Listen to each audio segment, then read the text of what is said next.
Papakita ko sa inyo itong Salveo. Actually, ginamit ko siya kasi pinakilala sa akin to ng friend ng mama ko. Iniinom daw nila to and that's how it started.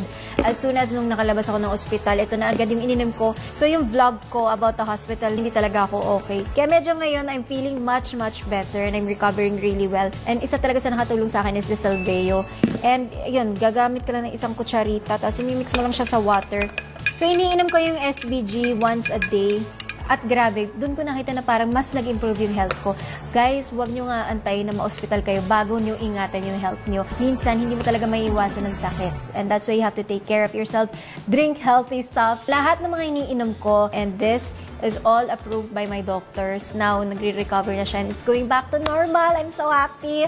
Thank you, Lord. Isa sa mga mare-recommend ko sa inyo, take care of your health. Ako nga, nag-gym pa ako, nagkasakit pa rin ako. Basta ingatan nyo yung health nyo. Huwag nyo muna antayin ma-hospital bago kayo maghanap ng mga healthy stuff and all. So this is 100% natural and organic, and isa sa mga gusto ko sa kanya is nakaka-boost siya ng immune system ko kasi medyo sakitin talaga ako. Ever since nung bata ako, guys, talagang ganun na ako. And this really helps me. Sobrang bilis ng pag-recover ko. And nakakatulong din siya sa pag-detox. Trying nyo siya. Talagang makikita nyo, ang daming napagaling nitong SPG. I've seen it. Sobrang worth it talaga to.